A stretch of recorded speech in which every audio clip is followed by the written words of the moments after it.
Pemirsa, lebih dari 24 jam pencarian santri korban bangunan ambruk Ponpes Al-Hozini. Ratusan anggota keluarga di posko kampus masih menunggu kepastian kondisi keluarganya. Sementara di Rumah Sakit Siti Hajar, puluhan korban luka masih dirawat intensif. Selengkapnya akan disampaikan jurnalis Metro TV di Sidoarjo, Belinda Firda di posko Ponpes Al-Hozini dan Mahmud Fauzi di Rumah Sakit Siti Hajar. Kita akan ke Belinda terlebih dahulu. Belinda, bagaimana korban ataupun kondisi para korban yang masih terjebak di bawah reruntuhan bangunan dan apa kemudian sudah diketahui data pasti berapa jumlah korban yang masih terjebak hingga malam hari ini?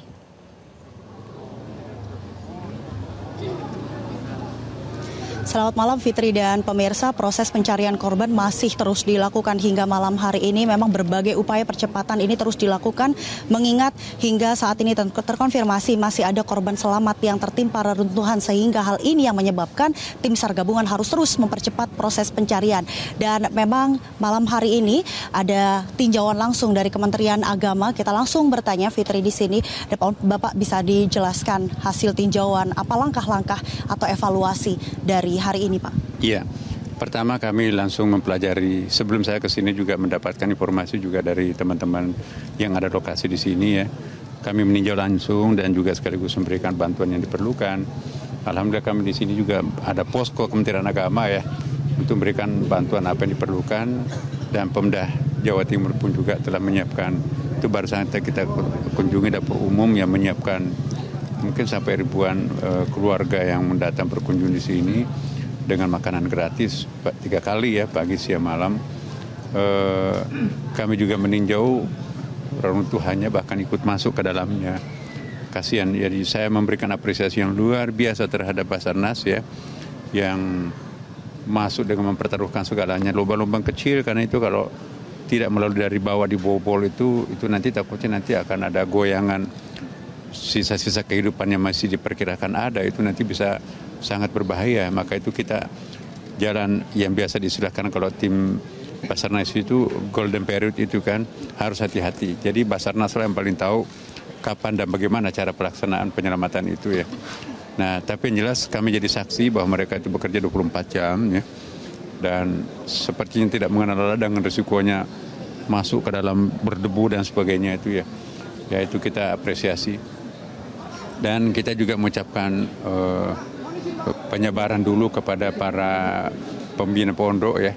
Kan ini kan santrinya ribuan ya. Kami minta bahwa jangan sampai nanti kasus ini justru membuat anak-anak kita yang lainnya itu terhenti proses belajar mengajarnya, padahal mereka juga mengejar waktu-waktu belajar tertentu ya kan, menghadapi ujian dan sebagainya. Kemudian juga kami menyapa para orang tua santri datang dari berbagai daerah ya, untuk melihat kenyataan dan sekaligus menunggu nasib anak-anaknya. Kemudian juga kami mengunjungi rumah sakit ya, ada berapa dan bagaimana kondisinya. Dan alhamdulillah berbagai macam pihak datang untuk memberikan bantuan. Tapi di sini sekali lagi ya, ini ada proses pembelajaran buat kami, terutama Kementerian Agama ya, bahwa bangunan-bangunan apapun di pondok pesantren atau di madrasah, bahkan dimanapun juga, memang kita perlunya ada semacam penegakan aturan pembangunan, fisik bangunannya, supaya tidak terjadi hal-hal yang kita tidak inginkan ya. Itu yang terakhir saya juga sampaikan, mohon doanya kepada kita semuanya ya, kepada keluarga, semoga insya Allah bisa terjadi penyelamatan lebih banyak. Anak-anak kita yang masuk di rumah sakit itu alhamdulillah juga sudah banyak yang keluar, walaupun juga masih ada juga yang harus dirawat lebih intensif ya kan. Nah, melalui doa kita semuanya mudah-mudahan mereka bisa kembali seperti semula, belajar seperti hanya rekan-rekan yang lain. Dan bagi mereka yang korban, anggaplah ini adalah syahid. Niatnya datang untuk mencari ridha Allah. Malaikat-malaikat kecil ini insya Allah mudah-mudahan diterima di sisi Allah Subhanahu wa Ta'ala. Ya, okay. Bapak, boleh disampaikan tadi sudah ada dialog dengan pihak Ponpes, Pak? Seperti apa evaluasi ke depan? Ya, kami sudah berdialog seperti apa di depan. Jadi yang penting buat saya juga ini adalah menstabilkan emosi dulu semua pihak ya. Karena kita nggak mungkin bisa berpikir objektif dan kondusif kalau kita dalam keadaan masih suasana emosional. Jadi kami tentu perlahan-lahan untuk menghampiri siapapun di sini ya. Karena kami masuk di sini untuk memberikan ungkapan rasa atas nama pemerintah ya. Kita hadir, negara hadir pada kegiatan-kegiatan seperti ini. Dan kami juga sudah punya planning seperti apa nanti ke depan. Kami bersama dengan rekan-rekan lain, Basnas juga ada di sini terlibat ya. Dan lembaga-lembaga keuangan Islam yang lain.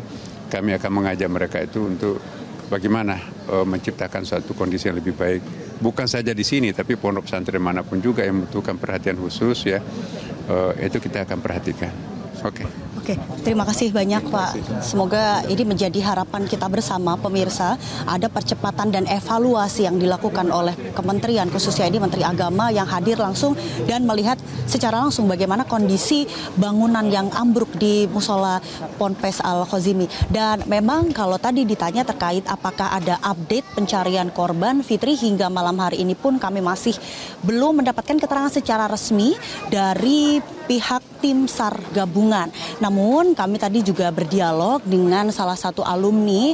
Ini diduga ada tambahan korban yang berhasil dievakuasi. Namun pemirsa, kita masih mencoba untuk mengkonfirmasi data dari korban tersebut. Kemudian saat ini sedang dilakukan atau dirujuk di rumah sakit mana. Namun yang jelas kalau untuk berapa total korban yang masih diduga masih tertimbun, ini datanya masih cukup variatif. Kami masih belum mendapatkan angka pasti sebenarnya pemirsa berapa jumlahnya. Namun kita bisa melihat dari sejumlah faktor. Yang pertama ini adalah dari posko yang dibuat oleh Bidokes Polda Jawa Timur, di mana posko ini dibuka sebagai langkah laporan bagi anggota keluarga yang mencari anggota keluarganya atau anaknya. Rata-rata ya wali santri yang datang ini apabila di rumah sakit ini belum menemukan, mereka bisa mencari di pondok pesantren, dan apabila di pondok pesantren ini tidak ditemukan, maka langkah selanjutnya yang dilakukan disarankan oleh Bidokes Polda Jawa Timur adalah mereka membuat laporan. Data yang kami terima, Fitri dan juga pemirsa, ini terakhir tadi kami menghimpun data sekitar pukul 17.40, data terakhir laporan keluarga yang anggotanya hilang, ini tercatat ada 62 orang. Hal ini disampaikan perwakilan dari Bidokes Polda Jawa Timur, ada Dr. Tuti, dan memang diperkirakan data ini akan terus bertambah karena sejak pagi tadi kita datang di Ponpes, setiap waktu ini secara bergantian, secara bergulir ada anggota keluarga yang terus berdatangan dan mereka menanyakan bagaimana update informasi dan upaya pencarian yang terus dilakukan. Sementara itu, data juga disampaikan tadi pada waktu siang hari, sekitar pukul 12 waktu Indonesia Barat. Ini ada wakil gubernur yang juga turut menyampaikan bahwa masih ada 7 korban yang dilakukan pencarian, percepatan pencarian karena terdeteksi masih ada tanda-tanda kehidupan, masih bisa berkomunikasi meskipun suaranya lemah. Karena mengingat ini kejadiannya sudah lebih dari 24 jam, maka percepatan pencarian harus dilakukan. Namun, satu kendala yang masih dihadapi oleh tim SAR gabungan, pemirsa, hingga malam hari ini tadi juga sudah disebutkan oleh Menteri Agama bahwa akses masuk ke lokasi bangunan ini cukup sulit dan perlu ketelitian yang tinggi, mengingat apabila harus membuat lubangan-lubangan, ini juga harus memperkirakan getaran yang dikhawatirkan akan menimbulkan ambruknya bangunan, sisa bangunan yang lainnya, sehingga ini menjadi tantangan yang harus dihadapi oleh tim SAR gabungan. Tidak hanya memikirkan bagaimana getaran, namun juga sudah dipasang alat deteksi getaran. Ini juga untuk memberikan sinyal kepada tim SAR yang sedang melakukan upaya pencarian di bawah sisa reruntuhan bangunan.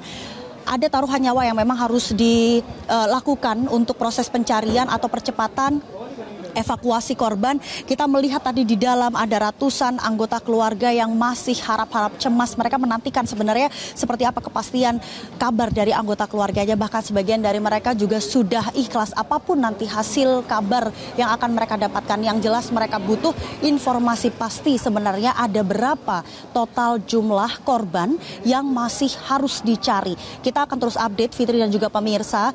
Total keseluruhan sementara yang sudah berhasil dievakuasi ada 100.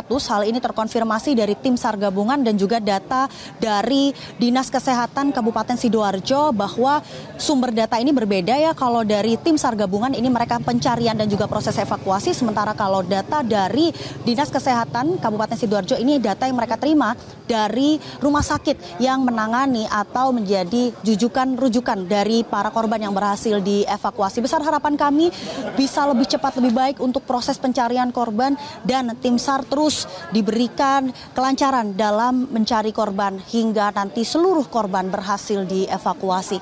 Sementara demikian kembali ke studio, Fitri.